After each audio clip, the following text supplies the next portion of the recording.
Hi everyone, आज ये 20 जुलाई 2026 के इम्पोर्टेंट करंट अफेयर को डिस्कस करते हैं।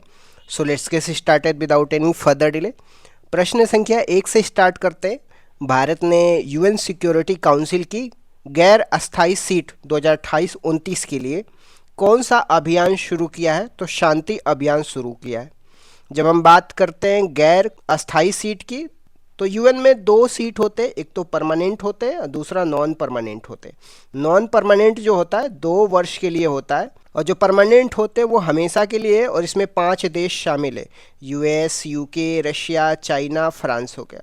भारत 9वीं बार नॉन परमानेंट सदस्य बनने के लिए अभियान चला रहा है, और शांति का अर्थ है नियम, ईमानदारी, सर्वांगीण विकास सुनिश्चित करना। भारत का एजेंडा आतंकवाद की फंडिंग रोकना, समुद्री सुरक्षा और एआई पर जोर देता है। जब हम बात करते हैं यूएन सिक्योरिटी काउंसिल में, तो कुल 15 सदस्य होते हैं, 5 अस्थायी होते हैं जिसमें US, UK, Russia, China, France हो जाएगा।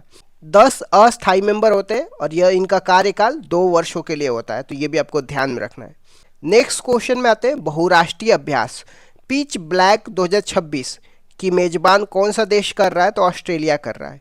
यह एक बहुराष्ट्रीय वायुसेना अभ्यास है जो 20 जुलाई से लेकर के 7 अगस्त तक चलेगा। भारतीय वायुसेना की ओर से इसमें राफेल और C-17 ट्रांसपोर्ट एयरक्राफ्ट भाग ले रहे हैं। नेक्स्ट क्वेश्चन में आते हैं भारत का पहला निजी ऑर्बिटल रॉकेट कौन सा है जिसे हाल ही में लॉन्च किया गया है?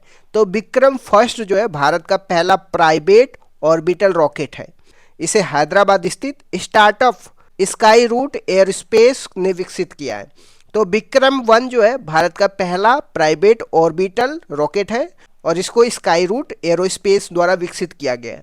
इसे मिशन आगमन के तहत श्री हरिकोटा के सतीश धवन केंद्र से लॉन्च किया गया है। यह रॉकेट 22 मीटर लंबा है और 350 किलो वजन लो अर्थ ऑर्बिट तक ले जाने में सक्षम है। निजी तौर पे रॉकेट लॉन्च करने वाला भारत विश्व में तीसरा देश है, अमेरिका चीन के बाद, तो ये भी आपको ध्यान में रखना है। नेक्स्ट क्वेश्चन में आते हैं जापान ओपन 2026 की महिला सिंगल खिताब जीतने वाली पहले भारतीय बैडमिंटन खिलाड़ी कौन बन गई हैं? तो पीवी सिंधु बन गई। उन्होंने अकाने याकागुची को हरा करके अपने कैरियर का पहला BWF सुपर 750 का खिताब जीता है। पीवी सिंधु 2 बार ओलंपिक पदक विजेता हैं, 2016 और 2020 में। 2016 में सिल्वर और 2020 में ब्रॉन्ज मेडल उन्होंने जीता था। नेक्स्ट क्वेश्चन में आते हैं नीति आयोग के इन्वेस्टमेंट फ्रेंडलीनेस इंडेक्स 2026 में किस राज्य ने शीर्ष स्थान हासिल किया है? तो गुजरात ने इन्वेस्टमेंट फ्रेंडलीनेस इंडेक्स 2026 में शीर्ष स्थान हासिल किया है। यह इंडेक्स पहली बार जारी किया गया है जिसमें निवेश आकर्षित करने की क्षमता मापी गई है। उत्तराखंड ने पहाड़ी और पूर्वोत्तर राज्यों की श्रेणी में टॉप किया है। उत्तर प्रदेश राजस्थान को लीडिंग राज्यों की श्रेणी में रखा गया है, तो ये भी आपको ध्यान में रखना है। नेक्स्ट क्वेश्चन में आते हैं प्रदूषण कम करने के लिए परिवर्तन स्कीम किस मंत्रालय द्वारा शुरू की गई है? आवास और शहरी मामलात मंत्रालय द्वारा परिवर्तन स्कीम लॉन्च किया गया प्रदूषण को कम करने के लिए। इसका उद्देश्य NCR राष्ट्रीय राजधानी क्षेत्र में वायु प्रदूषण को कम करने के लिए पुराने ट्रकों और बसों को इलेक्ट्रिक व्हीकल या B6 से बदलना है।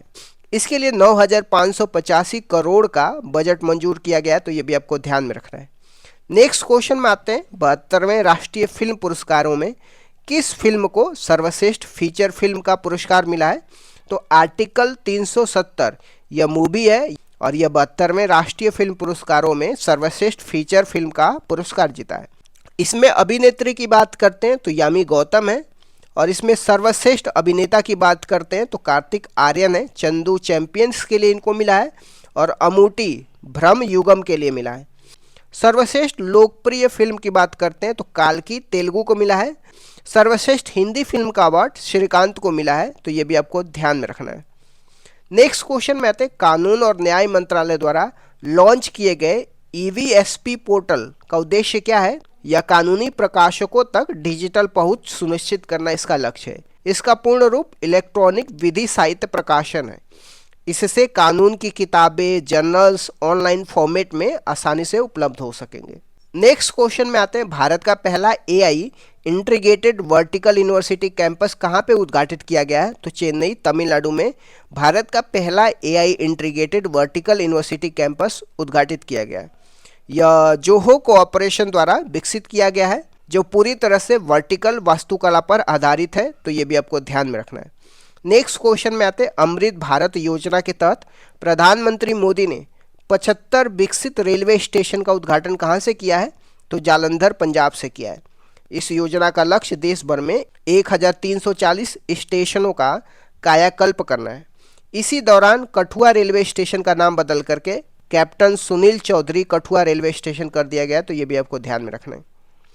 नेक्स्ट क्वेश्चन में आते हैं, उत्तर प्रदेश सरकार ने कौशल विकास के लिए कौन से 2 नए पोर्टल लॉन्च किया है? तो कौशल सेतु और कौशल सारथी पोर्टल उत्तर प्रदेश ने कौशल विकास के लिए लॉन्च किया गया है। इन्हें युवा कौशल दिवस 15 जुलाई के अवसर पर लखनऊ से लॉन्च किया गया है। कौशल सेतु पंजीकरण को डिजिटल बनाता है, जबकि कौशल सारथी एआई और रोबोटिक जैसे क्षेत्रों में नौकरी की जानकारी देता है। नेक्स्ट क्वेश्चन में आते हैं, हाल ही में किसे लिथुआनिया का नया प्रधानमंत्री नियुक्त किया गया है? मिडागुआ सिंकेविसियस को नया प्रधानमंत्री बनाया गया है लिथुआनिया का, तो ये भी आपको ध्यान में रखना है। इस तरीके से मैंने कुछ इंपॉर्टेंट करंट अफेयर को डिस्कस कर दिया।